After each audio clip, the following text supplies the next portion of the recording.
Once we get back to the main hub, you'll see that we still have the 5 screens, but they're all gonna fill up with the same exact level.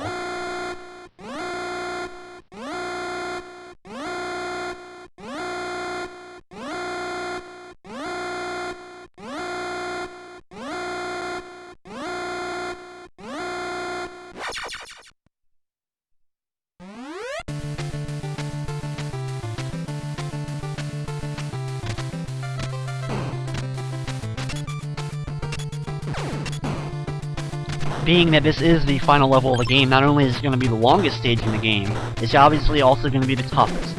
Pretty much everything that we've dealt with throughout the game is going to be involved in here, including a lot of jumping the fences, all the enemy types, and we're also going to have to deal with some of the bosses again.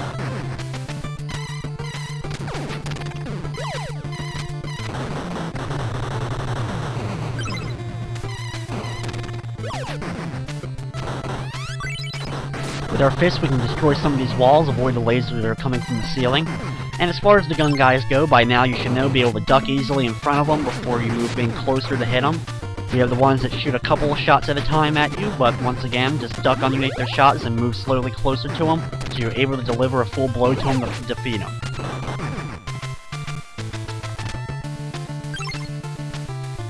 Make your way through this area, the zigzag pattern, destroy any boxes so you can get some money or get some power-ups throughout it. When a guy is with a gun, just duck underneath, move close and hit him, and then keep moving down.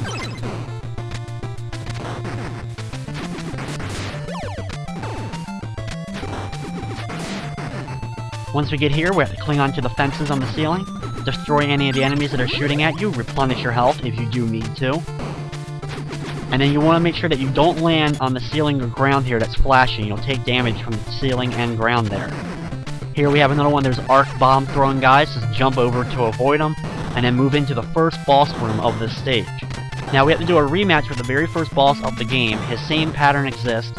He's going to shoot their shots into the air that make a spread shot that come down, and usually you should be able to avoid him, especially when he makes a long shot to the opposite end of the room. The only annoying part is he will try to swing his gun at you from time to time. Duck underneath and you should be able to avoid it. If not, you'll take only a few hits of damage since he doesn't do that move very often. Once he's defeated, we continue moving on in the stage.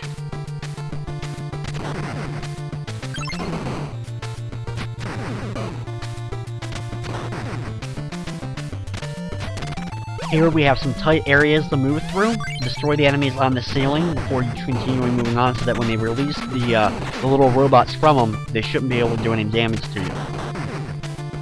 You can replenish your health if you need to from that previous boss fight. And then when you make it here, try to avoid falling into the fire, cling onto the fences on the top, and then move along the platforms. Make sure you can defeat some of the enemies before moving on to the fences. Once they get close to you, continue hitting them, and then once they're defeated, make short, little tiny jumps to move along the fence area.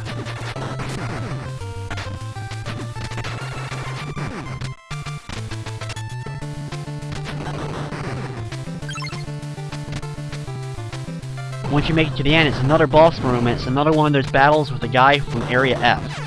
Now this guy was the hardest boss battle, but the same pattern pretty much is going to exist. Just moving close to him and try to get as many hits on him very quickly. His sword strikes are probably going to hit you, but you should be able to, once you get used to it, when he shoots the fire down and it spreads out, you should be able to see it coming and avoid it altogether by moving to the far left or right, away from the fire.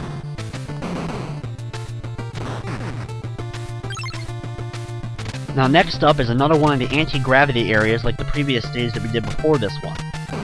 Move along the ceiling or ground, avoiding the flashing areas, or of course they'll do damage to you. When you get here, make a big jump so that you land onto the ceiling. You can replenish your health from the previous boss battle if you need to. Try to do your best to avoid the flame guys. Wait for them to shoot their flame out when it stops, then make your way very quickly to the next platform.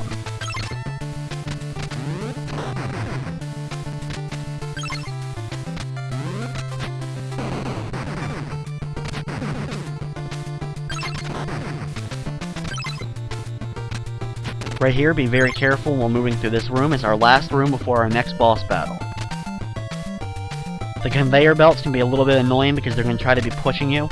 Just keep walking very slowly back and forth, wait for the flame to stop, and then make your way over. Once you're in the boss room, it's a rematch with the anti-gravity boss.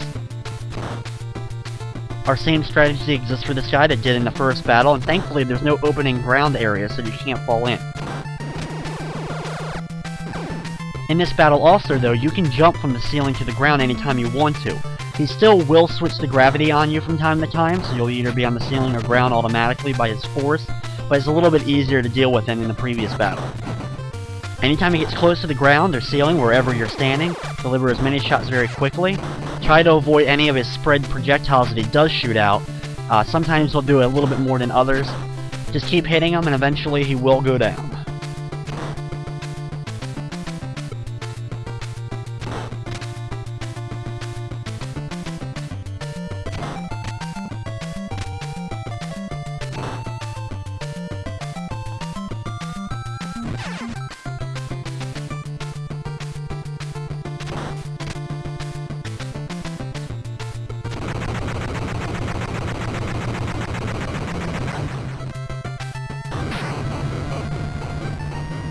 Once he's finally been defeated, we've defeated all the extra bosses in this stage, so now it's just us and the main boss of the game.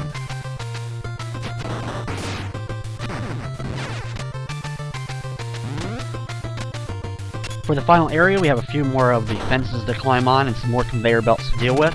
There's also the last opportunity if you want to try to get a robot guy before we actually make it to the end. We have a power-up station, make sure to hit that so you have a full powered-up ability. And then be careful so we don't lose that power-up ability as making your way through the last few areas so that you have it when we get to the boss room. Wait for the right opportunity, wait for the shots to dissipate before making your way up these areas. Be very careful with the exhaust systems coming out here. You'll have a few seconds in between each shot, so you should be able to make it through, but just be careful so you don't get hit.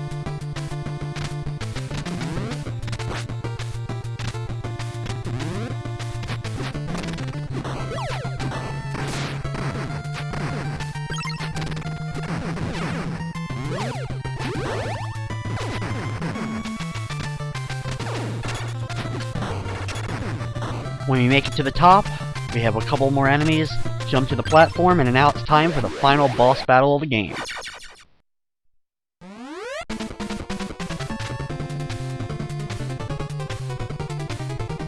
So now we're finally face to face with the evil Gus Grover, who uses his robot cyborg in order to transform him into one of the ultimate forms like we are able to. For the boss battle, with your powered up move, moving very close to him and start delivering punches to him. His main move is this projectile that he shoots out. You should be able to see it coming, make a nice jump, and then get into a nice rhythm of jumping over it and delivering punches to him. You should be able to get him stuck in a nice little loop and just be able to keep delivering punches.